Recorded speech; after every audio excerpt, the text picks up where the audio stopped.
We're going to use a definition of the derivative to differentiate f of x equals to cosine squared of x.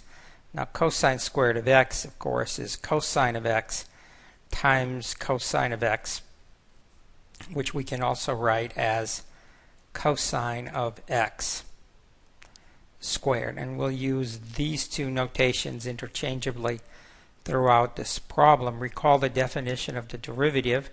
F prime of x is defined as the limit h approaches 0 of f of x plus h minus f of x divided by h. We're going to need two results to make this problem, the computations, a little bit easier. First result is the following trig identity using the variables for this problem. Cosine of x plus h is equal to cosine of x times cosine of h minus sine of x times sine of h. And then the second result we'll need is a familiar limit as h approaches 0 of sine of h divided by h equals 1. Computing derivative by definition is a four-step process. So we're going to begin with step number 1, where we compute and simplify as much as possible f of x plus h. So this is cosine of x plus h squared. Now let's use result number 1 to write cosine of x plus h as cosine of x times cosine of h minus sine of x times sine of h. And of course that is squared. So expanding that, we have cosine squared of x times cosine squared of h minus twice cosine of x times cosine of h times sine of x times sine of h plus sine squared of x times sine squared of h. And that is the end of step 1. There's nothing more we need to do. We'll proceed to step 2. Step 2, we take what we did in step 1, that is f of x plus h, and subtract the function we're trying to differentiate f of x. So this is equal to cosine squared of x times cosine squared of h minus 2 times cosine of x times cosine of h times sine of x times sine of h plus sine squared of x times sine squared of h minus the function which is cosine squared of x. Notice that the first term and the last term have cosine squared of x in common, so we'll go ahead and factor it out. There are other things that we can factor, but that's all we need to do for now.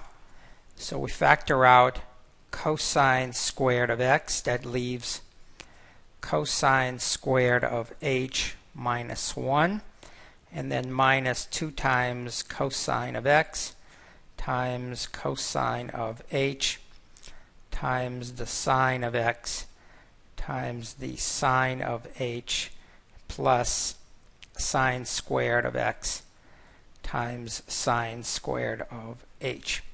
Now from the identity sine squared h plus cosine squared h equals 1, we see that cosine squared of h minus 1 is equal to minus sine squared of h. So we'll replace this cosine squared h minus 1 with minus sine squared h. We'll factor the minus to the front. This becomes minus cosine squared of x times sine squared of h,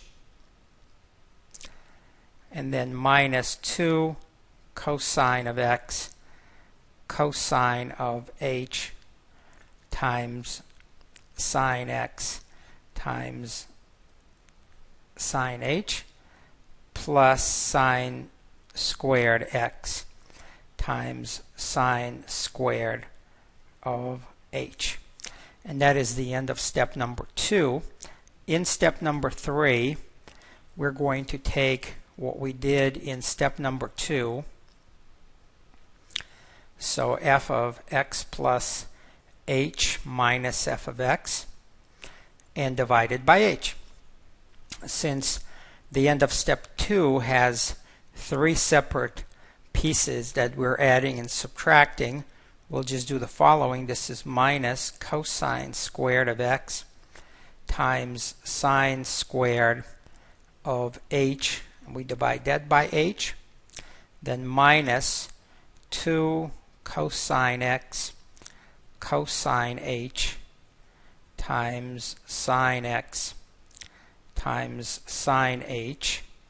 All that is divided by h, and then plus sine squared x times sine squared h, also divided by h. Notice that all 3 parts have sine h over h in common, and we'll go ahead and factor it out.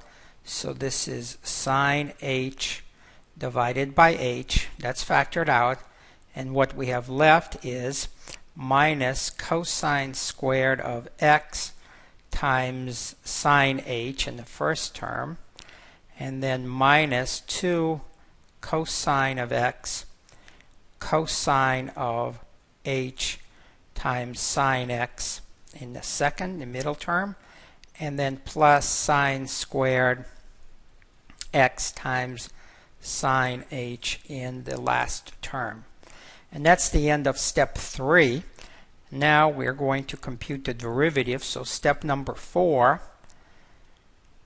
is to go ahead and compute the derivative by taking the limit as h approaches 0 of step 3, which is f of x plus h minus f of x divided by h. We already have simplified that, so we're interested in the limit as h approaches 0 of sine h over h, and then times minus cosine squared x times sine of h minus 2 times cosine of x times cosine of h times the sine of x, and then plus sine squared x times sine of h.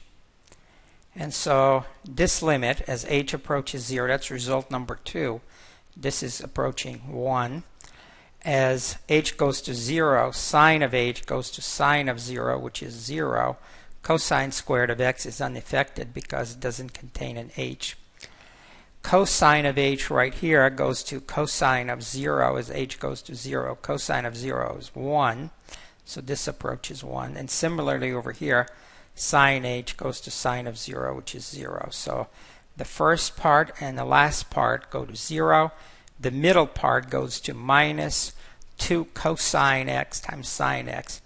And so this limit is equal to minus 2 times cosine of x times the sine of x, which is the answer and the derivative. So let's summarize all the steps. We started with the function f of x equal to cosine squared of x, and by using the 4-step process, the definition of the derivative, we found the derivative is equal to minus 2 times cosine of x times sine of x.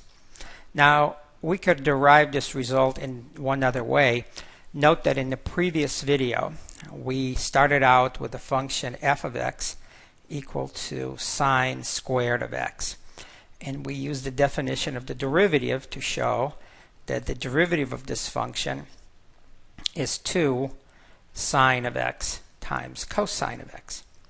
Now, if now our function is f of x equals to cosine squared of x, of Of course, we know that that's the same as 1 minus sine squared of x. Since we already know the derivative of sine squared of x from the previous problem, we can differentiate this problem now. So f prime of x is equal to derivative of constant 1 is 0 minus the derivative of sine squared of x, which becomes minus 2 sine of x times cosine of x. Of course, that's the same answer we just got using the definition of the derivative, which of course is as it should be. For more videos,